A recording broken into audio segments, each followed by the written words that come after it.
Hello and welcome to episode 55 of Can We Still Be Friends, a podcast that tests the limits of the friendship between two people who mistake movie taste for personal morality. I'm Nate Goss, here with Ryan Ebling. On this episode, we also welcome our friend Dan Wartzbaugh. This year, it seems we're taking every opportunity to revisit our early teens. So we're heading back to 1997 and watching Starship Troopers, a film which is considered either a brilliant satire or a stupid sci-fi flop, often depending on whether or not you've rewatched it in the last 20 years. I have not watched it in the last 20 years, and Ryan has never even seen it before. But thankfully, we brought Dan in as a longtime Starship Troopers fan to help us figure out where the tepid audience response of 1997 went wrong. Starship Troopers earned just about half of its $100 million budget back, making it a certified flop. Many people had a hard time marrying the movie's blockbuster sheen with its apparent statements. In the subsequent years, many critics have begun to see the movie in a new light, celebrating director Paul Verhoeven's scathing satire and dark sense of humor. Rather than fruitlessly comparing it to Star Wars as a failed big-budget sci-fi blockbuster, people now champion the film as a brilliant, subversive critique of the hollow violence and flash that rules Hollywood. But does the new perspective mean that it's actually a good movie? Or is the satire a justification to enjoy its gratuitous nudity, brutal violence, and offensively perfect teeth? Keep listening.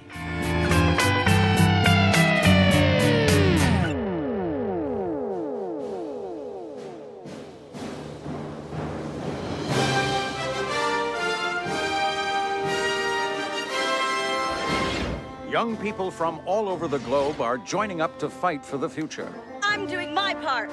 I'm doing my part. I'm doing my part. I'm doing my part, too. They're doing their part. Are you? Join the mobile infantry and save the world. Service guarantees citizenship. All right, that was a little clip from the very beginning of the movie Starship Troopers that we're talking about today. The kind of does a good job of introducing the overall feel of the movie because those newsreel-ish sort of things come back throughout the movie. It's sort of a way that the movie can do a little commentary on what we've seen and what we're about to see. Right, those drop in every once in a while, these sort of propaganda, newsreel, commercial type things. And they're kind of a reminder of the movie's thesis statement or stance almost, if you can kind of orient yourself through them. If you can't pick up on the humor of those, you probably hate the movie. It's definitely where lost. I think that's where it's the most pointed satire that we see in the movie, I think, is in those newsreels. And that's the first one, which I think does a really good job of explaining or at least setting the tone for the rest of the movie, which is why we wanted to play it. So you've never seen this, Ryan. I have not. This is the first time you've seen it. Right. I saw it before. And as I previewed in the last episode, I actually saw this in the theater when I was in 8th grade. I really hated it, but over the years, I kind of wonder if I misunderstood it, which is why I think we both decided this was a good time to bring in someone who has, if not understood it all along, at least has been a strong defender of this movie. So that's why we brought in our good friend Dan Wartzbaugh. Welcome, Dan. Thanks for having me. Glad to be here. Yeah, I'm really glad that you could make it and getting your perspective on this movie, which really has seen a resurgence in respect, I would say, of more than anything. We actually brought it up because it was on a recent AV Club. The best movies of 1997. It was number 5 maybe, or it was in the top 5. I don't really remember. It wasn't number high 1 up there because I think Face Off was number 1. Was it really? No, maybe not. No, Jackie Brown was number 1. But Face Off was number 2. Okay, so there was some. Sounds like a rough year for movies. It actually wasn't. It's interesting. No, it was a really great year. And I think it's weird and interesting and self-indulgent that we keep going back to 1997 because I know for myself, 1997 was the first year I was I know every movie that's in theaters. I was so aware of 1997, the year in movies. We're nothing if not self-indulgent on this podcast, and so I think aren't most podcasts. Yeah, that's why that's why podcasts exist because nobody will listen to me read my journal. So yeah, I think we're both kind of working through our. For me, I was 13 at the time, so that's a rough year for anybody. I think, but I also wonder if we're seeing a lot of these new lists come out of the best movies of this year, and a lot of these critics I think that are putting together this list are probably closer in age to us. Right. So we're seeing some weird movies show up on this list. Starship Troopers being one of them, Face Off being another one. It probably happens every time there's a body of critics that reaches, this age, they're looking back at the movies that came out about 25 years ago, 25 years ago, and in new, fresh lights, and then sometimes completely reevaluating the critical consensus of the time. Yeah. We're a little more charitable to some movies that most critics would never even think to revisit. Like how many other people of different ages would think to go back to Starship Troopers or Face Off? Yeah, because critics at the time weren't very kind to it. It's Certainly not like not. they were. Yeah. It's not like they were less enlightened. But who knows? Dan, maybe you could say, is it repeat viewings that helps this? Do you think? Well, maybe we should back up and why don't we talk about, like, did you see this when it came out? And I how did old not were see you it when it came out. I saw it on VHS with my brother, which he's one of those guys that you love what he loves when you're doing it. I have no idea when I saw this movie. This movie's more an era for me than a time. We watched this movie a lot. When I was about 24 or 25 and sobered up, I stopped watching the movie. But up until that point, regularly sat down with a bottle and watched it. Okay. I remember we actually made the transition from VHS to DVD at some point because we will listen to the commentary. Oh, okay. I remember one thing from the commentary, and it was them saying, yeah, it shares a title with a Joseph Heinlein book. Yeah, there was some theme here about communism. We know, we got it. That's not the movie we were making, so instead we put in a vagina monster. So they were very aware that what they were doing was not the Adapting book. the book. Yeah. So let me That ask you wasn't this. their point. Did it take the commentary for you to kind of get what it was going for, or did your brother frame it a certain way, or did you just get it right away? Like, because I think that what we've read from the critics who are reevaluating this is that the critical response at the time, they just didn't get it. So I guess my question is, did you always get it, or is it something that you came to? And we can talk about what it is later in the podcast, but So a week ago, I would have said I always got it. The commentary made me always get it. Okay. Because what I was certain of was they were just making a fun movie. They were doing this crappy sci-fi. Like a send up to sci-fi. Yeah, epics. I was sure that was what they were doing.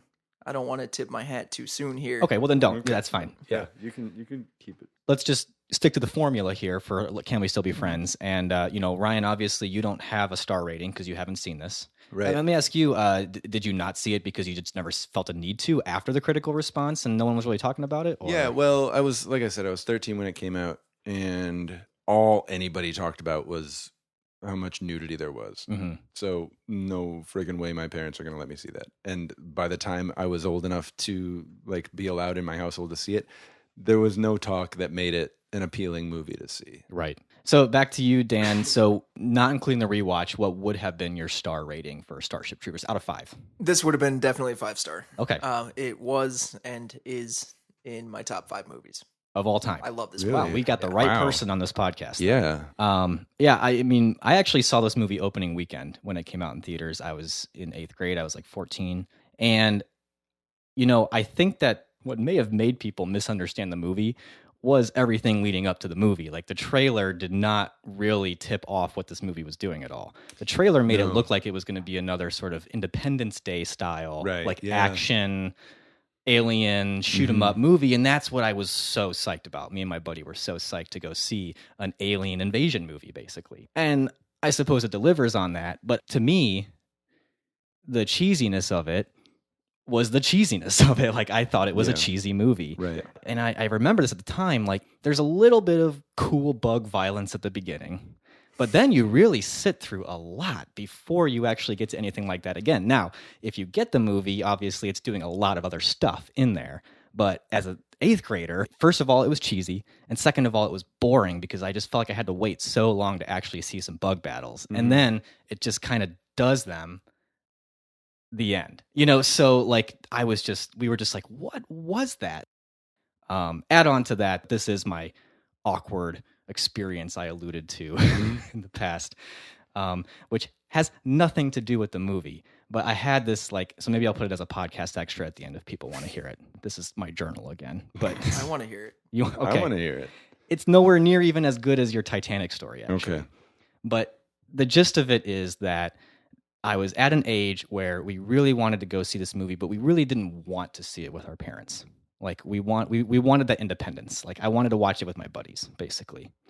Problem is, how do you get into a rated R movie when you don't have your parents? Well, you either sneak in, which we had done. You know, you buy a ticket for a different movie, you go into another movie. Sure. But we knew that they were actually going to be locked down on this one pretty hard because they knew 8th graders would want to see it. And second of all, there was a lot of boobs, and we knew that. Anyways, so I don't know why, but for some reason, like we all just kind of asked our parents if they would take us. And I don't know why, but my dad actually wanted to go. He wanted to see it. And this is very rare for my father, like to want to see a movie like this opening weekend, to go to the theater at all, really. I can probably count on one hand how many times I've gone to the theater with my dad. Mm-hmm. What I didn't realize is that he was kind of seeing this as kind of like a father-son kind of thing, like to do. Oh. And I just wanted to be with my friends. And so he actually took me, my younger brother, and my best friend at the time. We got into the actual theater, and he had bought our tickets and everything. So as far as our 8th grade mind goes, I was like, "Hey, your job's kind of done. Thanks. Thanks. We're gonna go sit over here." And I could kind of tell that he was like, "Oh, okay." And my buddy's totally clueless to this, so he's like, "This is great," And the whole time I just had this like sinking, guilting feeling, like, "Oh, my dad's over there with my younger brother, and I'm like over here doing my thing." It was just a very coming of age, like heartbreaking kind of thing. So that was like a shroud that has always lingered over this movie for me. Nothing to do with the movie itself. And then the fact that we thought it sucked. I think we can tie that in. We thought it sucked. He thought it sucked. So overall, it was just like this. That was pointless. This was a stupid movie. You kind of took that that first time where you realize you can let your parents down. Yes, and then to add to the for Starship Troopers. Yeah, like at least make it for a good rated R movie. We should have gone to the English patient. I can't imagine me and my 8th grade buddies being like, "I can't wait for the English patient." Anyways, what's funny about this? That's rough. I mean, it's I can totally understand that feeling of just like, if it were me, I would just be like feeling so stupid the whole time. Yes. Like, this movie, I did this for this movie. Yeah, I'm sorry about that. It's too bad. It is. Well, and here's the funny thing, though. So I held on to this for years. Okay. Mm-hmm. When we announced this episode, I was texting with my brother, and my brother was like, "I remember seeing that movie. I saw it with Dad." And I'm like, "Yeah, and you saw it only with Dad, but I was in the theater with my buddy, and he had no memory of this at all." And then I was like, and I think I kind of hurt Dad's feelings, and he just texted back and said, "I'm pretty sure he got over it pretty quickly." Like he was just kind of like, "You are so sensitive," which is kind of Can We Still Be Friends in a nutshell. Like we probably are a little oversensitive about most of these movie tie-in emotional things, that everyone around us has completely forgot about. Yeah, right. Oh, I don't even think I saw that movie. No, Dad, you did. And I ruined your life that day. Yeah, well, I think that's why 1997 is standing out to both of us, because it's the year, and even if a movie didn't directly correlate to events in 1997, I was so aware of movies that year. That's how I measure time. By when the movies came out? Yeah. Like sometimes people say like, "What year was that?" And I'm like, "Oh, that was 2001." And they're like, "How do you remember that?" And I'm like, "I don't know." But really, you're thinking of a movie that came out? Because I was still pissed about the Oscars that I remember. Yeah. Anyway, so you think, Dan, you can tie that into the movie, because there's a lot of father-son struggle. Well, I guess you're right. But just to get the formula out of the way. I mean, for me, my rating on this would have been I don't even think I have it in Letterboxd rated, but it was a 1-star movie. Like this was a bad experience through and through, So before we get into our rewatch and talking about our rewatch, which we definitely need to do very soon, we actually got a lot of listener feedback on this movie, more than we usually get, which was surprising, I think, to both of us. Of all the movies that we do, Starship Troopers was surprising. Oh yeah. But yeah, I think we both thought like people aren't going to know why we're doing this. and people were really excited we're doing it. But yeah, there was one, especially a voicemail from someone who we think has a really unique perspective because she was a fan of the book. Right, which I don't know anyone else who's actually read the book. No, honestly. Dan have you read has. the book, Dan? Okay, well, Yeah. so you can bring that in. But yeah, we got a voicemail from Lizzie, one of our listeners, who has read the book and then watched the movie for the first time. And I thought, yeah, she said some really interesting things. Why don't we go ahead and just play her message, and then we'll get into how we felt about the movie. Hey, this is Lizzie Yoder. I wanted to call in and give my thoughts on Starship Troopers because I love this movie's namesake, the novel by Heinlein. Given that, it's not really all that surprising that I didn't enjoy the movie, but I thought the movie might have a chance with me because even though I enjoy the book's dialogue and storytelling, I don't agree at all with its political commentary. I knew the movie to be a satirical retelling of the pro-military book, so I thought I might appreciate hearing the story told from the perspective that I actually agree with. No such luck. I will concede that the commercial scenes with the kids stepping on the bugs and obvious spins on the facts were pretty funny, but there wasn't much else that impressed me. For one thing, I was naively hoping that the movie might portray women with more complexity than the book, since they chose to have the co-ed military. Alas, the gender-integrated military is an excuse to shoehorn boobs into the shower scene, and if any illusions of female empowerment hadn't already crumbled before, they were definitely lost when we encountered the huge vagina monster. I would also complain about how the female characters were all flat, but I don't think that's too sexist when all the characters, both men and women, are two-dimensional. That would be my next big complaint. It's just that the people were not interesting to watch. I think you can make a satire and still have characters be interesting. The Colbert Report is proof of that. Starship Troopers movie did not do that. So overall, the novel is a compelling story with a dumb political ideology, and the movie turned it into a boring satire that happened to have a better political ideology. I'm looking forward to hearing what you guys have to say. Yeah, so lots to really talk about there. Yeah, I think we'll probably come And back. We'll to definitely her come back points. to that. So before we do that, why don't we just go around? Maybe Ryan. Why don't Oh, you we want me to start? Well, because you haven't said much yet because you haven't seen it, and I actually think I would want to hear the perspective of someone who is just seeing this now, with no recollection of where it came from. Yeah, in the times we're living in right now. Well, okay. Well, you just said like 3 different ways I could rate it. Okay. I can't ignore everything I've read about it, and I've read a lot about like the satire and stuff, and I was definitely attuned to that primarily. So anything about the movie that I would, movie making wise, not click with, was all like for me through that lens. I would say just generally as a movie watching experience, I would have to go with 3.5 stars. Okay. But what the movie's doing, I think, is a lot more interesting than the movie itself to me. Dan, I'm going to guess we're sticking with 5. Has it gone up to 6? No, we're actually, it was a 5-star crappy movie. I'm going to raise it to a 4-star actual movie. Wait, what? Oh, no, I get okay. that. I get that. So with the 5-star, Okay, I'm I see what you're overlooking saying. every flaw.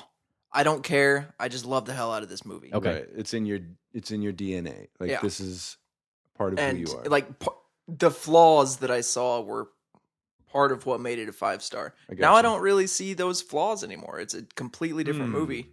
It has different flaws. I'm so but it's- interested to have this conversation. Yeah, me too. Oh yeah. I like that. This is gonna be good. I like that. I like that rating. I'm a big fan of that rating. Yeah, that rating is a 5-star rating. It's true. Yeah, Oh, thanks, guys. absolutely.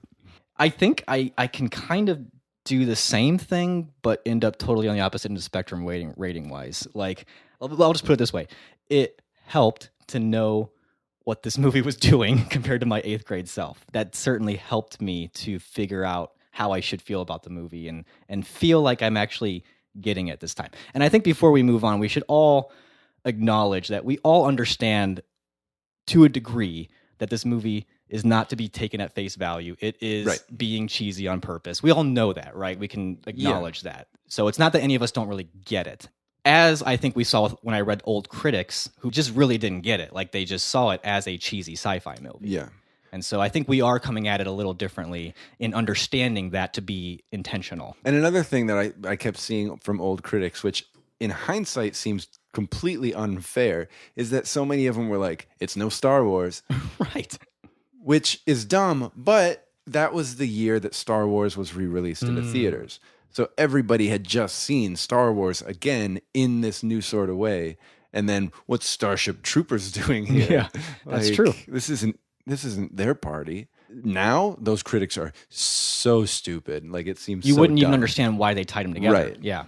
So having some kind of perspective on it, I will raise it from 1 star up to 2 stars. Oh boy. I really still don't like this movie, but I'm willing to hear out different takes on it because I think it's a movie that does lend itself to some different takes and can be interpreted a lot of different ways. Yeah. And maybe just the way I'm interpreting it or feel like it's lacking in what it's trying to do, someone else could explain to me and I'm open to that. But as of right now, as it stands, if I had to go to Letterboxd, it would be a 2-star movie to me. So who wants to go first? Actually, as much as like I can't wait to hear your thoughts on this, Dan, I would like to hear the fresh perspective. What was it? Because you said 3.5. What did you like about the movie enough to Again, my perspective isn't completely fresh because it's colored by knowing what I was looking for, or quote unquote supposed to be looking for. So I found a lot of humor in the movie. That is actually what kind of raises it for me. Things that I think would have probably annoyed me otherwise, I could see the humor in that. Like, this is sort of an 11-year-old's vision of what future Army is like. There were definitely things like the indoor football stuff. I'm like, that's so annoying and pointless. But then I'm also sort of like, that's kind of like rollerball, retro 70s futuristic stuff too, that I think is kind of cool. But also in the moment, I'm like, this is weird and dumb. Unless in that moment it's trying to satirize like teen dramas, like Varsity Blues, or just like 90210 or whatever, Right. Like just teen dramas in general. Then that scene Definitely. fits. It just depends on how you look at it. So what are you doing after the game? Well, everyone's going to the dance, aren't you? I don't know. It's my last night as a civilian. Come on, number 12, let's go! Ship off to Terrascova tomorrow. You're going to the Fleet Academy? That's where I want to go. Come on, number 12, let's play ball! Don't get any ideas about my girlfriend. All is fair in love and war. No matter what I was feeling about it, I always gave it the benefit of the doubt. Because I've seen other Verhoeven movies, I was like, yeah, this is what he does. It's almost like he's so over the top about it that it seems sincere. If you were to call him on it, he would be like, how could you think I was serious? Like, that was ridiculous. Mm-hmm. But then he doesn't wink at you. You don't expect a satirist to never break. Mm-hmm. And he doesn't. He's like, no. I'm going to lampoon bad movies by making the worst movie so bad that I'm never going to make it like good. Sorry, Dan. I'm actually saying that is a strength of his, that he's so focused in his vision and so committed that he doesn't go the easy route. Lizzie in her voicemail brought up Colbert. Easy or clear. That's the problem I have. That's okay. That does make it difficult to assess what he's doing, but it's almost like Andy Kaufman levels of satire, where like you just are like, can you do something?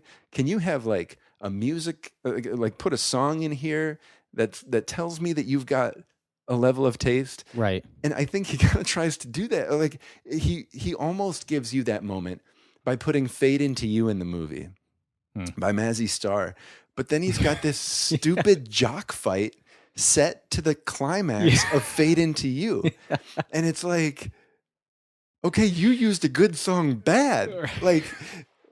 Now what are you doing? That was one of the more befuddling moments in the movie, and I didn't know whether to laugh. And I think you are supposed to laugh. I think, but then it's not successful to me, because I wasn't. You know what I mean? Right, like it's a very weird. But I think, and we're talking about one scene in particular, but I think it's kind of indicative. No, but like even that, like I was and I wasn't laughing. I don't know how to put it. Dan, I think I need you. I need you to come in here. Yeah, let's hear some stuff from Dan. All right, so I probably just said like 4 things that you've got 50 things to say about.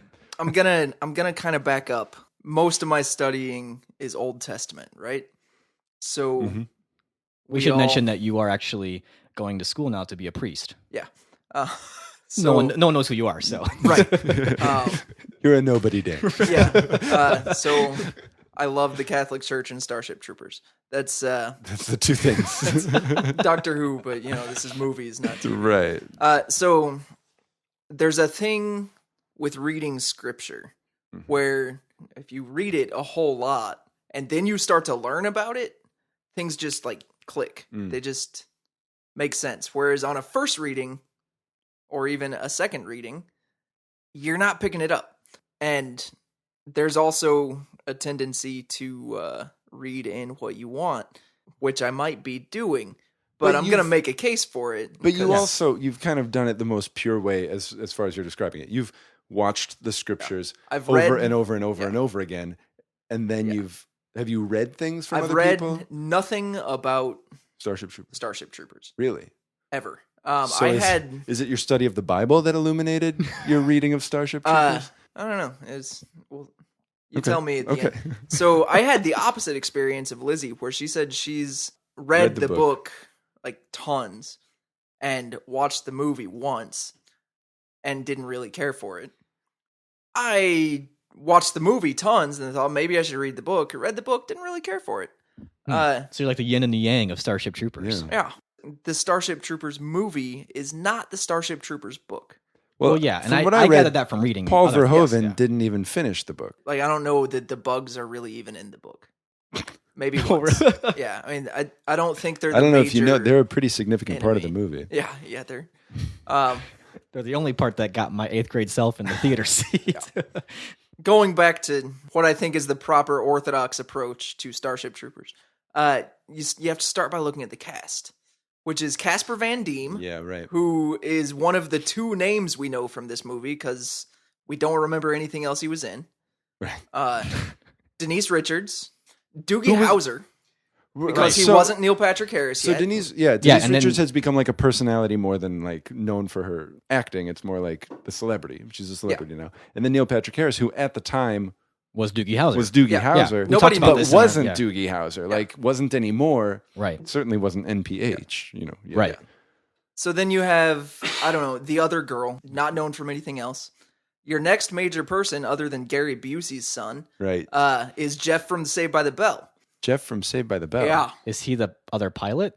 Yeah. Oh. The other pilot who was Jeff in Saved by the Bell? Jeff in Saved by the Bell. I gotta bring my wife in here. She'd be able to give us a whole survey of this, I'm sure, but I'm at a loss. Yeah, you totally need to get your wife in for this. There was a short arc that seemed to dominate my childhood where Kelly starts working at the Max. Zach and Kelly have finally gotten together, but then Kelly has this thing going on with Jeff, and it's the episode where Slater and Jesse sing How Am I Supposed to Live Without You at the homecoming dance while Zach and Kelly are breaking up. Because she goes off with Jeff. This. So Jeff is just the childhood scumbag. Yeah. Exactly like that. Oh, he's the scumbag. So it's just totally going back to, this is the guy. This is the guy you remember from your childhood show. Yeah. I get what you're saying. That it goes all the way back outside the movie to the casting itself. It was playing with what people... was sort of meta. Yeah, what people were going to expect from these actors even going into it. And what you immediately put them into is these teen drama roles. Yeah. You have so many teen movie scenes screaming at you. Right. And what I noticed this time, for the first time, this is where my experience kind of alters, is I was too young when I saw it then. That was my life. Sure. Now, older, like, oh, they're kids. You look at where the scenes come in, how he uses them. So, like, the jock fight, I assume, I don't know the song you were referring to. Fade Into You. Right before they go have this big battle. Right. You've got a teen movie scene. Yeah. To remind you, hey, it's kids going to die. In the middle of the battle on Planet P, you have a school dance. It's just all these teens. And throughout the newsreels, keep going back to children. Kids. Yeah. So that's interesting. Interesting. Why? Is it driving home a point about the military using youth as meat? Youth is something that makes you expendable. What is the movie doing then? I could see that. I could also see it saying the military, it's an easy sell for teens at that age. Yeah, I mean, because it kind of plays into teen fantasies a little bit. I mean, this goes back to even the Nazi youth and, how the youth are always an easy target for fascist ideology because that's just where they are at developmentally. That was something I felt like was happening a lot. I mean, I get that. It's a clever way to say that, to kind of paint the entire frame of the characters in this movie in a teen drama to kind of show that this type of fascist ideology really does fit well into a teen drama. Mm-hmm. There are things in this movie that I think are interesting, that I think are fresh. Part of me feels like Verhoeven, in his lack of clarity, creates a Rorschach test with this. Like, you can kind of throw into it whatever you want to get out of it. I don't think he's that unclear. Okay, well, then we can get into that a little bit. But I hadn't even identified it as being teen drama trope purposefully. I think it adds clarity to kind of like identify it as like a purposeful, what if 90210 was in the military? Or what if the military had a bigger presence? Or maybe, according to Verhoeven, what if 90210 showed the honest presence of military in high school? But I don't even know if the movie is clear enough on whether that's a bad thing. Like, it's not anti-military. Really? If it's not anti-military, why don't you think it's anti-military? The why not is where we go with that. Look, I don't really get if this is supposed to be like a satire on, gung-ho militarism, military-industrial complex, totalitarian rhetoric. It could be all of the above. And then when you get to like the genre thing, is it satirizing a teen drama, a war movie, a sci-fi epic, a machismo Bruckheimer movie? I think it's supposed to be all of those things, but for what? I don't know what the point the movie really is trying to make about any of that stuff. I mean, I think in order for satire to work, satire in the sense that it's kind of exposing shortcomings or ignorance in a particular group's thinking.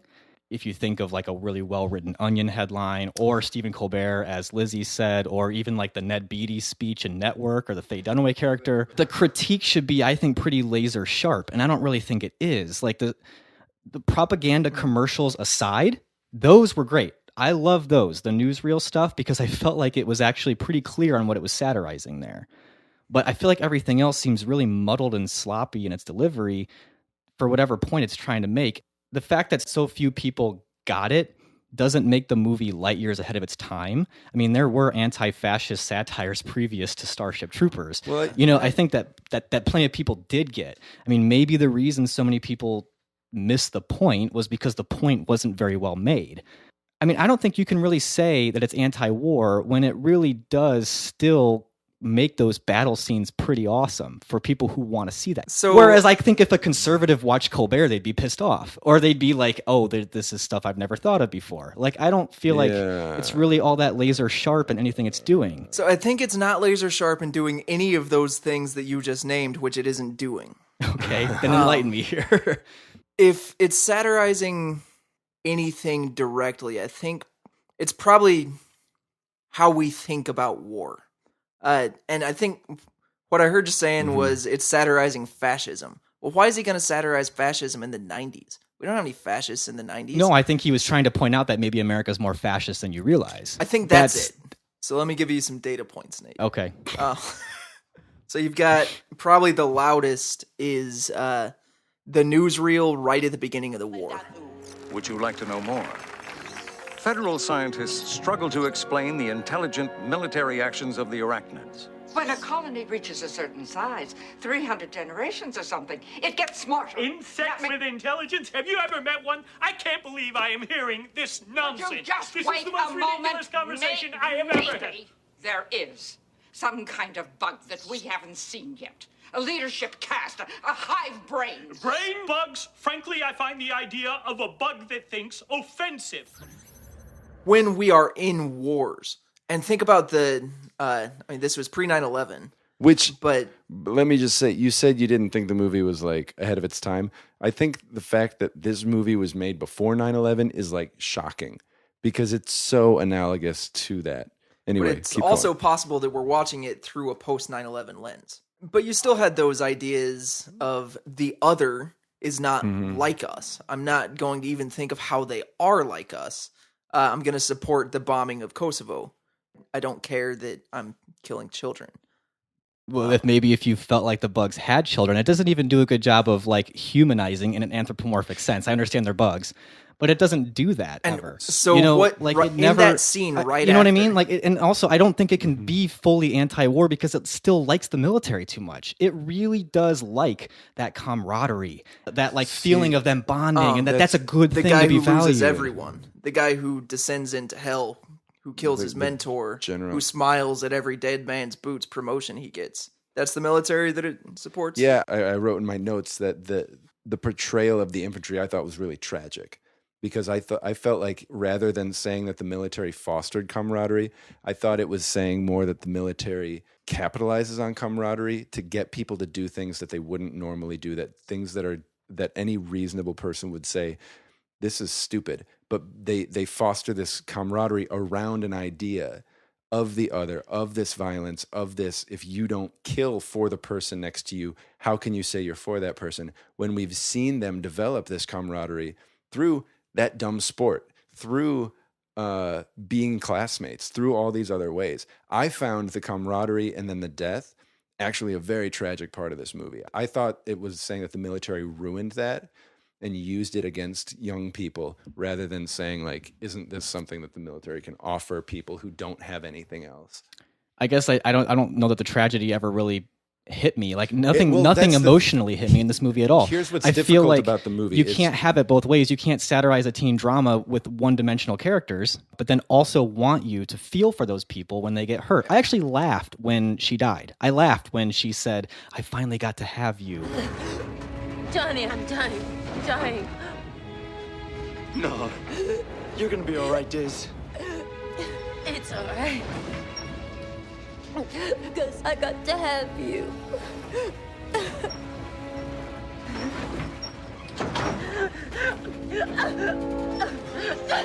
Johnny, don't let me go. Don't.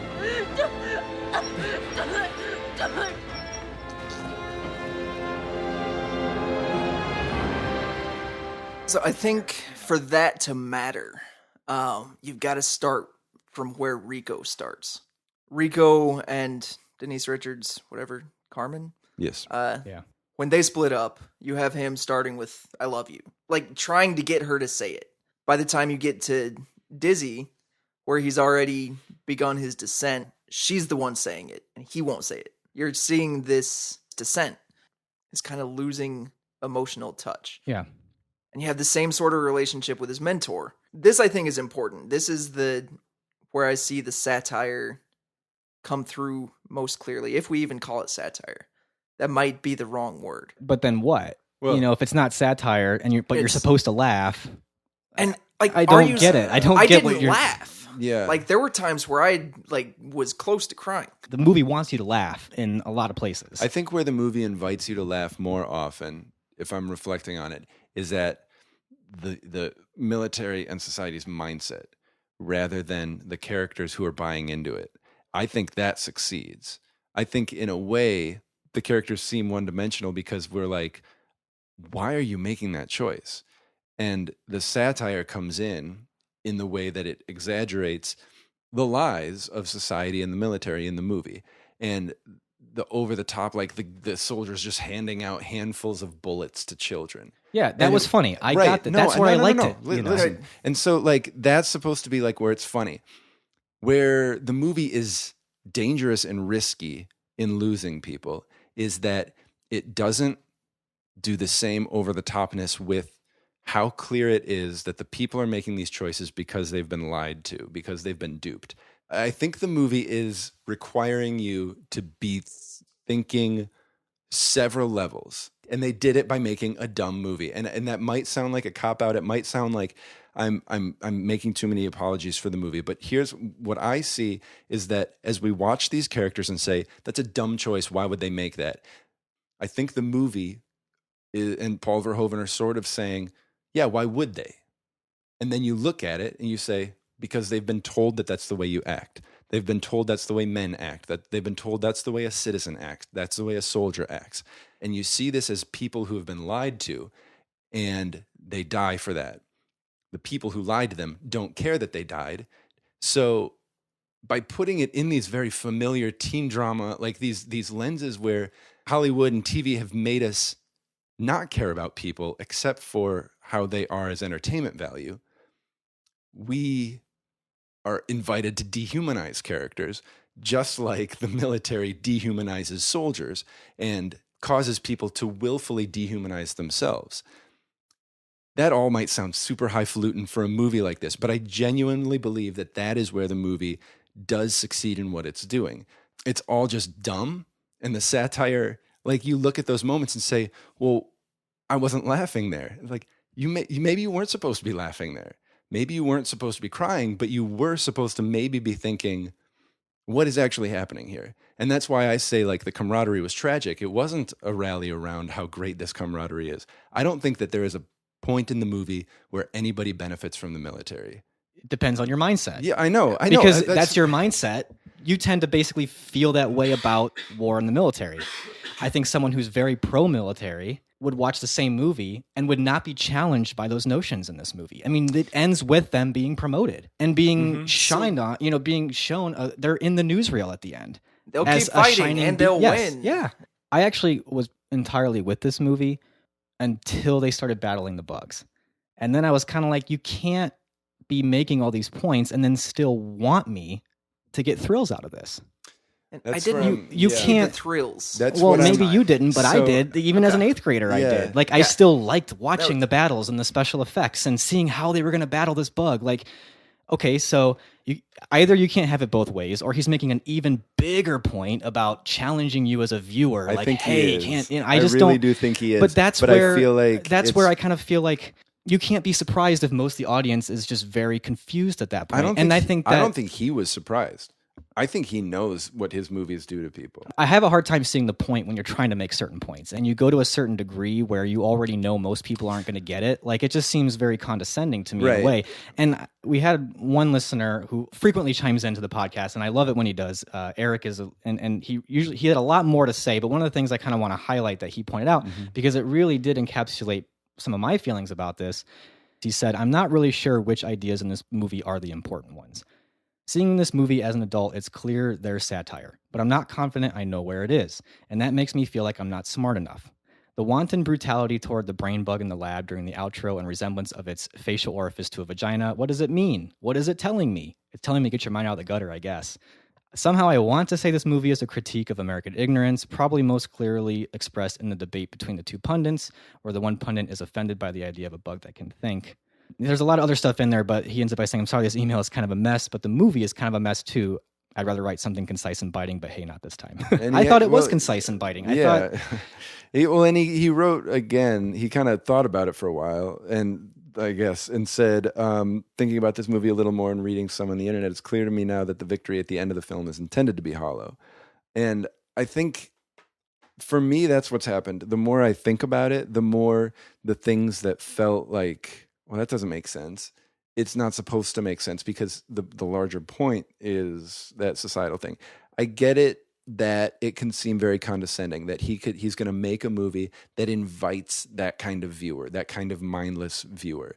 And he's apparently willing to suffer those casualties and say, well, they saw it and they enjoyed it for the violence and the boobs. Maybe they'll get it someday. Maybe not. I don't know if, because to me that could seem like he doesn't really believe in his message if he's willing to just let people go watch it and not get it. I don't know. I can see that being irritating. To me, it seems a lot more like Michael Haneke's sort of movie where, like, Funny Games, he invites you to love violence, and then Michael Haneke really like questions, forces you to question, saying like, why did you want that to happen? Yeah, this is a video game. This movie is a video game. I think that's part of it because part of their training is the gamification of violence. And okay, we're not going to make it about killing people. We're going to make it about getting points. We're going to make it about achieving things. It's going to be this game now. Military fighting isn't killing. Fighting is a game. Fighting is winning. There are moments that I think that for me, they're enough that when somebody says in like the newsreel, some people are saying the bugs are only attacking in response to the fact that we moved our military into their area. And I'm like, and for me, that's enough. They don't need to belabor that point. Part of the satire is that they brush that idea off, because how often do we completely ignore what we're doing as a country that pisses people off? They hate our freedom. To me, the presence of that one statement does a whole lot of speaking. Dan, I'm going to let you talk. Nate, I'm not going to let you. Okay, so you went right where I was going to go, which is I think we might forget about the setting. And you alluded to it. I think you were just talking about the trailer, but it was alien invaders. In Starship Troopers, the humans are the invaders. Carmen starts the war because she wants to have a quicker route. She's showing off, and then the bugs retaliate because we invaded. All those big battle scenes are humans going to bug planets. Nothing's ever fought on Earth. You have the one Rio scene. Yeah. But it's... And the movie makes it pretty clear that it's fine for them to go retaliate against that. Yeah. Like, it just brushes over maybe we did start this. Maybe diplomacy's needed. They reacted, so now we're going to go kill them all. And you said that it didn't quite humanize the bugs. In the scene after the newsreel where the guy talks about the thinking bugs, they get carpet bombed. And as the scene fades out, the bugs are squealing. They're crying. And it sounds very much like a slightly distorted human, even childish scream.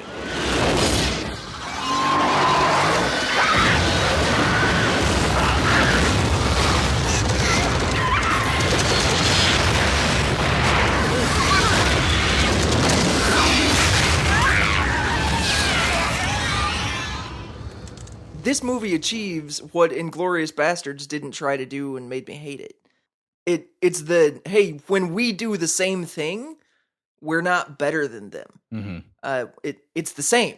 If I can get a little broader here, movies now are doing so much thinking for you. They're doing so much work. So you get all these like deep movies because it tells you all the questions you're supposed to ask. It tells you what you're supposed to pay attention to.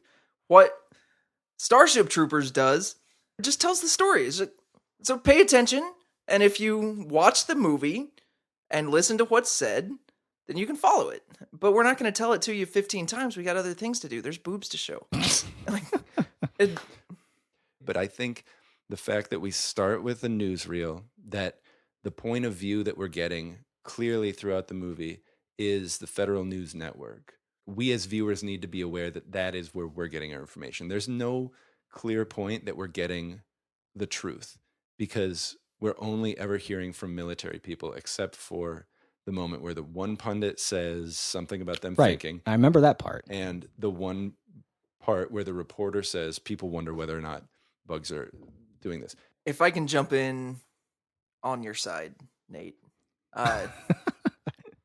I said I'd keep it at 4 stars, not 5 stars. I think this is one of the places where it does lack a little bit.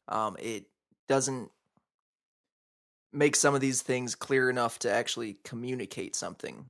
We are focusing a lot more on the characters than we are on the war, which I think is an important point that it makes, but I think it could be strengthened by... we know at the end we're fighting in their home. And I'll give you another kind of example that's not about the military aspect. There's the whole civilians and citizens aspect. And, of course, I believe that to be a satire or criticism on sort of separating society into others and, setting up hierarchies within that, or demonizing certain people groups. I don't really know. That's the other thing. I just don't really know what they were really trying to say about that, other than it just sounds bad. It sounds bad to say that some people are citizens and some people are civilians. It never really spends a whole lot of time on the consequences of setting up that dichotomy, really. Right. I mean, in fact, we rarely ever see any. We don't think except for his parents, I don't think we really see any civilians. Rico, what's the moral difference, if any, between a civilian and a citizen? A citizen accepts personal responsibility for the safety of the body politic, defending it with his life. A civilian does not. The exact words of the text. But do you understand it? Do you believe it? I don't know. Of course you don't. I doubt anyone here would recognize civic virtue if it reached up and bit you in the ass. It definitely that I was hoping for more clarity on what the difference between a civilian and a citizen was, but I get the general sense that any time that a government separates people into layers of validity, right, based on your adherence to the government's party line or the government's agenda, is a dangerous thing. And I think that that's not necessarily a point that needs to be belabored, but it is a point that you can't just allude to really. But I also think that it's a point that we feel today in Donald Trump's America you can't just gloss over. But I think that if the movie had been clearer and spelled more points out, the movie maybe would seem dated in its politics. Right now it seems maybe unclear if you're trying to look at it, like, what's it saying? But if you're trying to take the movie and say, how can I apply it? Then the movie is going to be very broadly applicable. It can be applicable to 1997. It can be applicable to 2002, to 2017. Who knows how far into the future? Through its lack of clarity, it becomes a little bit more timeless, but it can also be a lot more frustrating. And it can also seem lazy or condescending or poorly written or poorly thought out, or it can seem prescient and insightful. This might be just too generous, but I do think that Paul Verhoeven, if it's hard to pinpoint what he's saying, I think it's because he's saying a lot. And he's saying it from this very like complex place. In a way, I think that you kind of hit the nail on the head for me as far as what might be the problem. And maybe the clarity thing is not the right way to go. And to me, it might just be that it's trying to take on too much. And that because of that, I don't feel, obviously you guys feel differently, I don't feel it commits strongly enough to any one of those things. The satire aspect of it, which I kind of felt like what everyone was trying to say was the part that elevates this once above. You get that, you get it. Yeah. To me, I was like disappointed because it just seemed to fall very short in that respect. Whatever indictments it was trying to make, I felt like they were just slightly neutered. After a while, it's just kind of like, what are you getting at? Yeah. You know? Like, okay, so why does a movie have to say one thing? Why is that an expectation? Do we expect books to say one thing? Do we expect people in a conversation to say one thing? We expect a dumb action movie to say one thing. Maybe. Well, you expect a dumb action movie to say 0 things. That's true.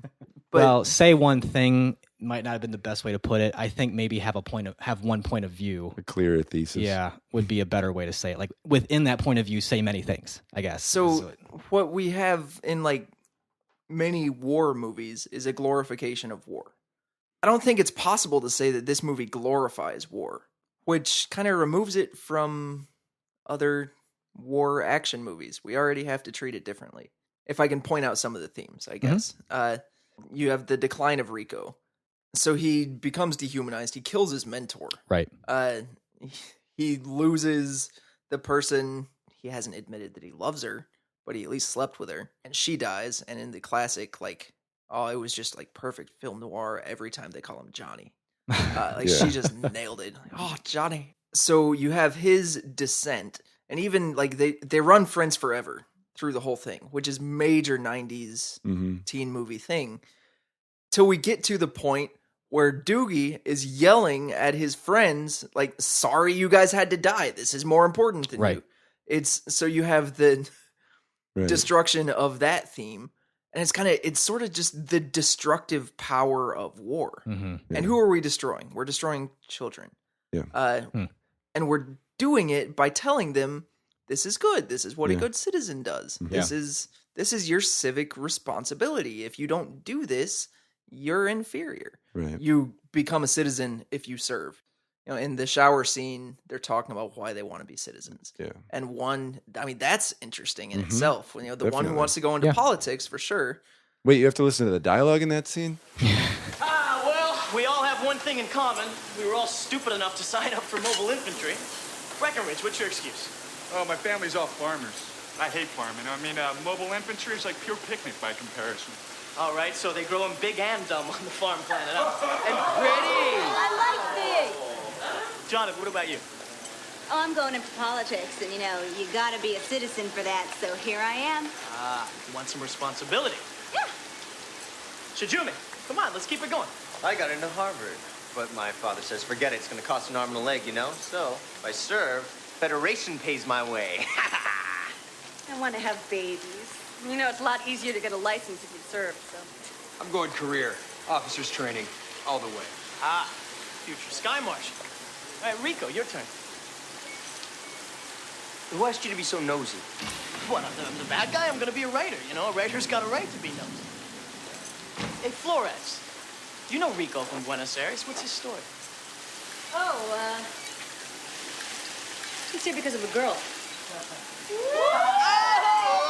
That's an important scene. Really it's very vital. important. And that's what I'm saying. And you that's have to what pay this movie, attention to who says it. That's what this movie does the whole time. Yeah. It invites you to do the easy thing while it's doing something really difficult to pay attention to. Like, the whole time. Did you guys notice who talks? Yeah. So you've got... You mean like the guy who's kind of asking everybody, or just like the order of who's talking? Well, you've got the lady who wants to be a politician who washes out because she shoots somebody in the head when she falls down. Yeah. Mm-hmm. You've got... The one who wants to be a mother, right? Who I think just dies on pee. But the other guy who got into Harvard, he should be one of the elites, but he's poor. He dies immediately. I also thought it was an interesting commentary that it took the guy who wanted to be the writer to pull this out of them, kind of like as a defense of the press. Like, we need the press because this is where we actually get the humanity and the stories behind the people that we're sending into battle. Right. So, you know, it wasn't all lost on me. And that one I just thought was contrived. I didn't see that in it at all. Oh, okay. So. And that's a great point, that the movie is all about diminishing stories, individual stories, and the military is all about reducing individuality. Yeah, I mean, those are all really, I mean, yeah, maybe I need to watch this a couple other half dozen times and actually get all that stuff out of it. No, I don't think that's even an exaggerated reading. I think that you really are pulling out a lot of really insightful things about the movie. Yeah, I don't know. So a question, at the high school dance scene in the battle, they play Dixie. Yeah. So I was gonna say, Dixieland. I mean, I don't know what your question is. Go on with your question. And that's just it. Well, and before, what the hell? Let's set that scene. So basically, this is kind of like a celebration or a way to kind of kick back after a battle. Yeah. And there's the troops are basically just hanging out, and one of them pulls out I guess the future of music is fiddle with phaser on it. Neon fiddle.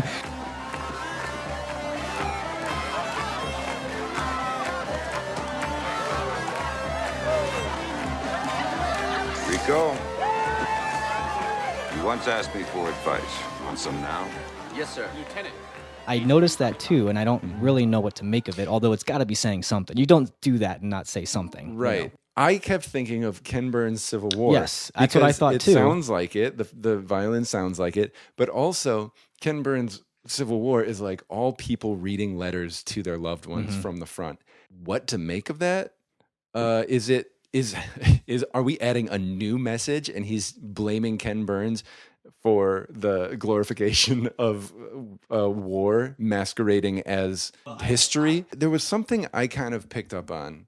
The idea of that connecting back to that Civil War, that's sort of the impression we get of what the Civil War was like. Right. Just soldiers like having most of the day to write while somebody is playing like elegiac violin music and maybe a harmonica.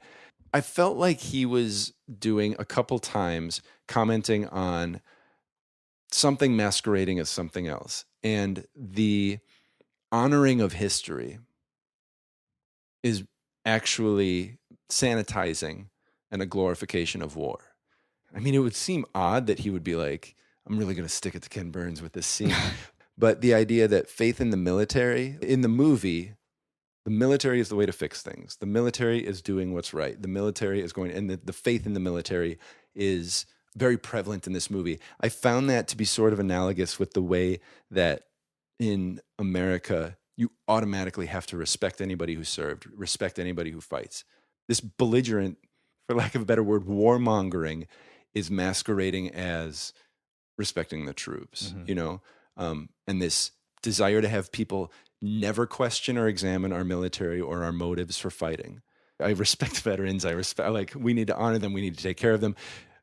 Right. The government needs to take care of them too. Like, there's a lot of things, but I feel like that was something that was kind of coming through to me is the hidden agenda. Well, in the sense that, like, if you're against a war, you must be against the troops. Right. And that you can't support the troops and also not support this Right. war that we're sending them into. Right. And that's a false dichotomy. Mm-hmm. And the movie might be kind of spelling that out. And even, what I think another thing that could be said all with playing Dixieland on a fiddle is, if we're going to take it that the movie was really trying to make a point about the dehumanizing effect of being in the military, you can't just slap a heartwarming fiddle melody over a war and then be able to disguise the fact that we were actually stripping away these people's humanity, that we were actually taking it away.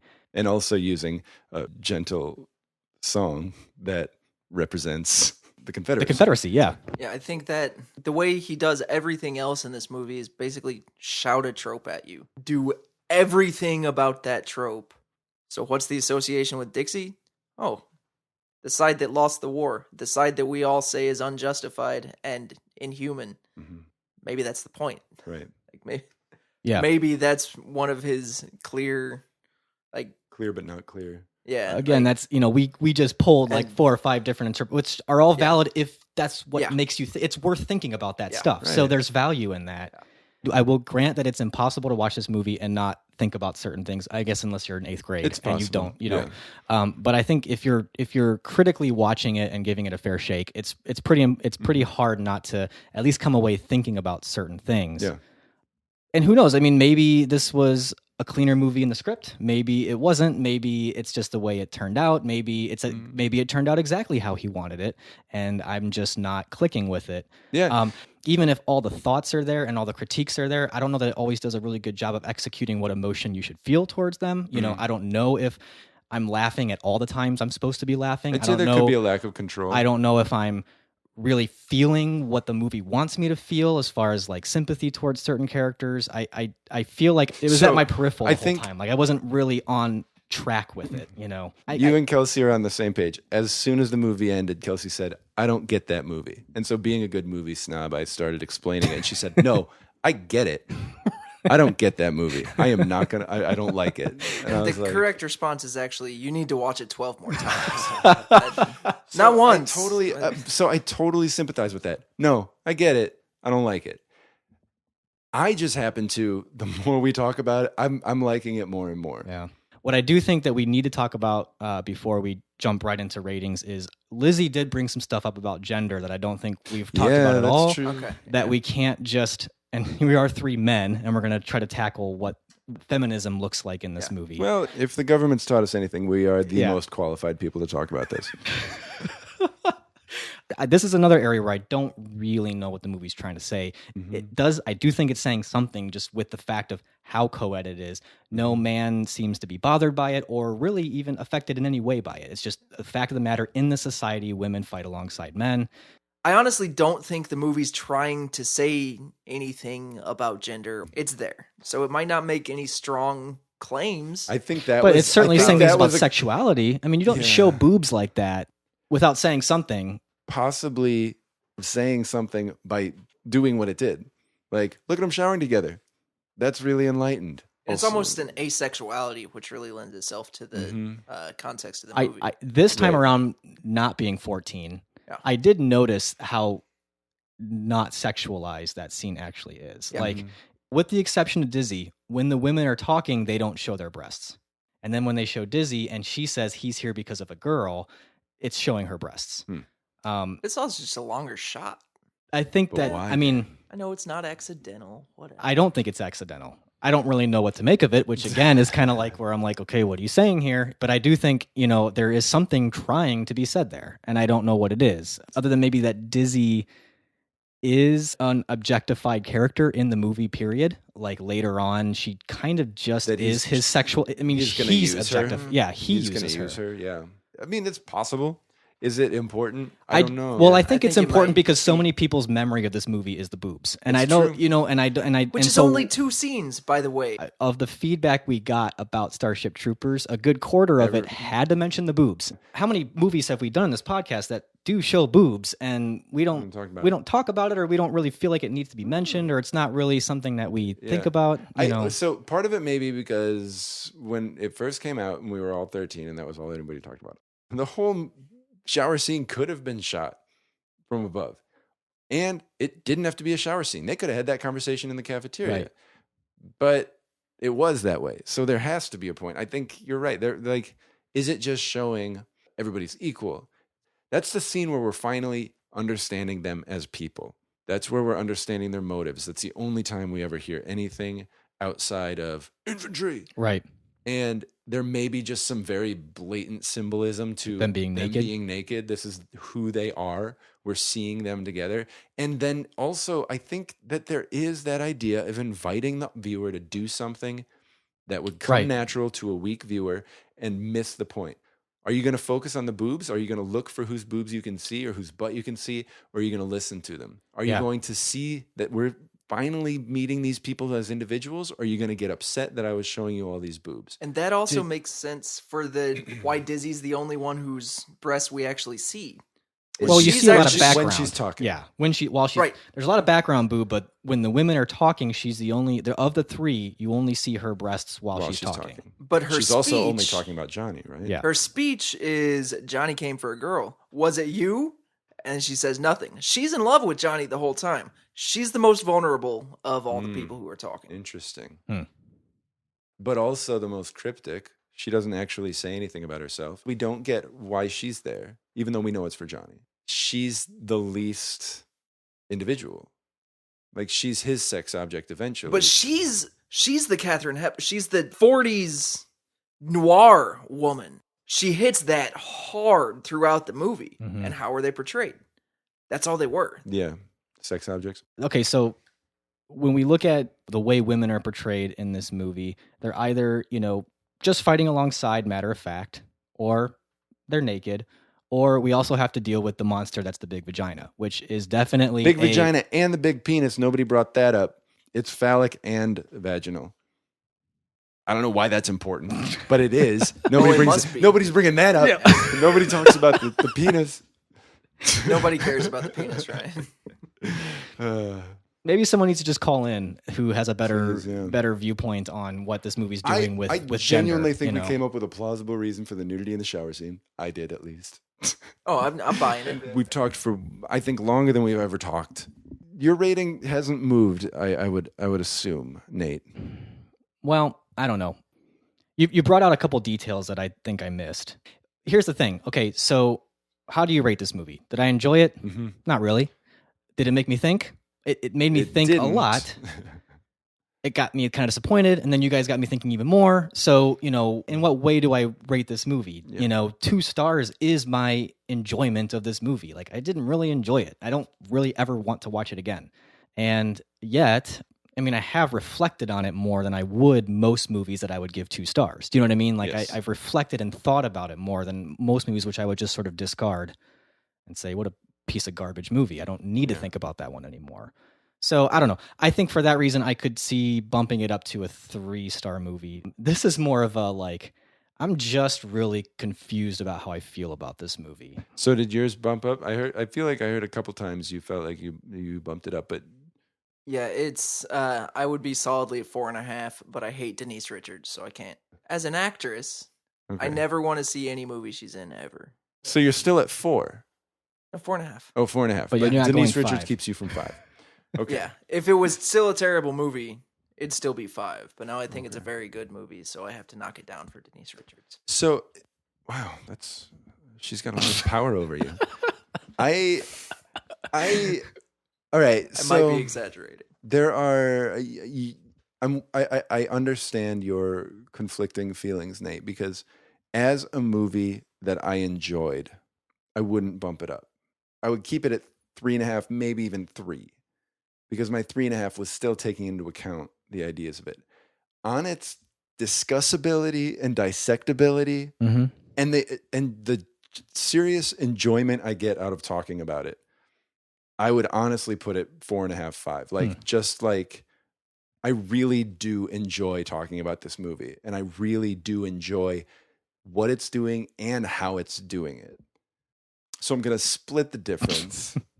I'm gonna give it a 4-star. I'm not gonna go 4.5, but I'm gonna give it a 4-star because I really have, as contentious as it's gotten, and I know as frustrated as you've maybe been with this conversation, I really have enjoyed talking about it. And a lot of the stuff that I said, you don't know that I was coming up with it as we went, but I was coming up with it because it was there. Like, as we were talking about it, I don't think I'm reaching. I don't think I'm saying like, oh, this movie's actually like, he is a seer. He's a modern day, Nostradamus and new our current situation. But I think it is a movie that is insightful enough to be that broadly applicable. And I really have enjoyed this conversation, and I enjoy the movie for that.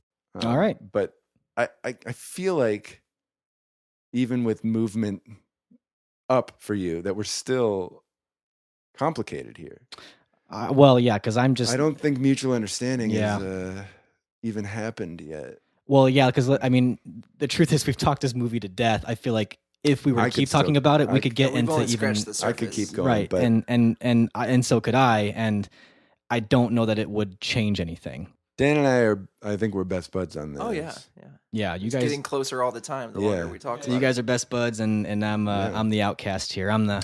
So join us next time when Dan and I discuss. I know I'm not part of your normal crew, but I feel like we're it's like the hope of best buds, honestly. If the hope. Yeah, it's you feel closer to Nate? I see the work that's begun. Oh, okay. You think a seed has been planted. Yes, and I trust that if you see it through to the end, then you will come to see, the gospel of Starship Troopers. Well, that's assuming my ego wouldn't get in the way, which is a pretty hard assumption to make. That's true. We got to stop talking about this movie. Otherwise, Nate's going to end up at 5 stars. Right. So, honestly, thank you, Dan. I think Nate and I would have just ended up fighting, and I wouldn't have had any place to go with it because I wouldn't have come to any conclusions I came to without your input. So, glad to help. Thank you. Yeah. It was great to have you.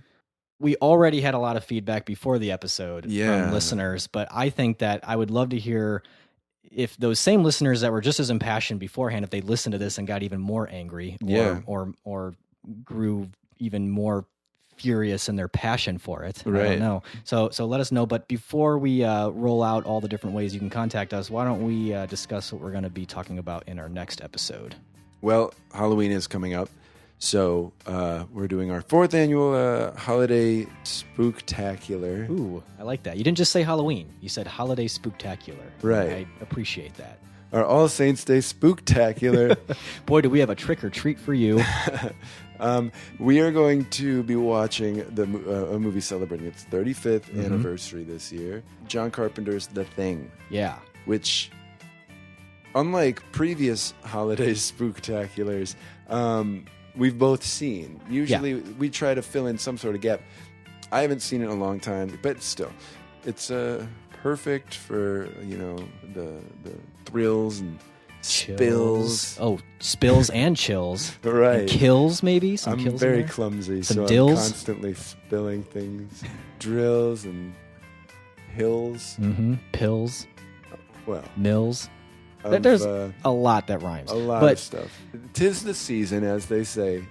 During this time Halloween, of year. They always say tis the season. That's what I say when we go trick-or-treating with my boys. They say trick-or-treat, and I say tis the season. And I hang a wreath on their door. Well, tis the season for trick-or-treating. You're not wrong. That's right. I'm going to say that next time someone gives me a dirty look. I'm going to say, I am not wrong about this. Listen, tis it the season? Is it or is it not? Yeah. Is the season. With that said, though, we're going to watch The Thing. The Thing, yeah. By directed by John Carpenter. Yeah. And this is another one that I think has only gained respect and appreciation over the years. But I'm kind of like you. It's probably been close to 10 years since I've seen this movie. I think a refresher is in order for this season. Right. Autumn being the season that we're tizzing. Is that how it works? I don't think you tiz a season. You just declare a You season. just declare it. Tis. Yeah. We're going to declare the season of autumn by watching The Thing, and we really hope that you guys will watch it with us. We'll see how the discussion goes. Yeah. I mean, we're ending this one a little complicated, so maybe we can do some restoration here. Right. Or maybe we're just going to tear this whole podcast down. I don't know. Yeah, we'll it might see. be the last one. Yeah. Well, Halloween's a time of family, of Good cheer. coming together. Yeah.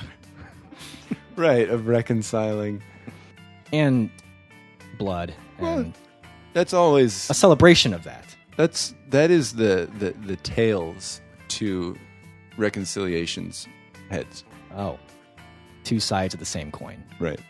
Well, if you've got anything to say about The Thing, about Starship Troopers, about Dan becoming a priest, about our podcast in general, Halloween, your fall, what's going on in your life? We want to hear it. But honestly, if you just need to talk, that's cool. cool. I can't guarantee all of that will make it into the next episode. Well, yeah, I mean, if it's really personal, it probably won't. But right, just maybe give us a for your heads up if you protection. don't want the really personal stuff in there. But we'll listen to it, is what we're saying. Yep. All of it. Yep. So if you want to reach out to us, there's a lot of different ways you can do it. Well, there's not a lot. There's a handful of ways you can do it. Here's what we'll say. There are a lot of options. There are only a few that people ever use. And there's only a few people who do that. That's true. So we've got Twitter. CWSBF. Right. We got Facebook. You just type our name in. Yeah, there. you might get the movie from the Filipino Philippines. movie, yeah. Or you might be looking for the Filipino movie, and now you're listening to us. We've got our website, canwestillbefriends.net, and then if you can remember that part of it, then you can just put feedback at Can We Still Be Friends, and you can email us directly. And, of course, we've got the voicemail number, which I have never learned, so I always turn it over to Nate to read. That number, here, try maybe if you could like write it down a couple times. No? Don't bother. 847-306-9532. Give us a call. We also like to mention that it always helps out if you do enjoy this podcast. Go ahead and just write up a quick rating on Apple Podcasts. That always helps us out quite a bit. Tell your friends. Tell your enemies. Yeah. Tell them even more. Right. Keep your enemies listening closer. Right. That's how it goes, I think. It's always really great to know that people are enjoying this. Yeah. I don't want to say that it's the reason we get up in the morning, because that puts a lot of pressure on you guys. But I don't want to not say it. Right. So I get up for breakfast. But Ryan... Oh, good point. Yeah. I do too. But after breakfast... While I'm eating, I check the numbers. The point is... If I didn't have the podcast, and if I didn't know people were listening, I would eat breakfast and go back to bed. But I don't. Right. I watch movies, and then we discuss them on this podcast. Sometimes in bed. There's families in there too a little bit, but really this podcast is what keeps us going. Yep. After breakfast. Not financially, like by any means. Anyways, thank you for sticking with us this long. Boy, it's been long too. So we'll catch you next time. We hope that you join us for our spooktacular. And Holiday you help us to bring in the good cheer. Halloween season with your cheeriest scarf, your favorite turkey recipe. And thanks for listening. Thank you. We'll catch you guys next time. See you later.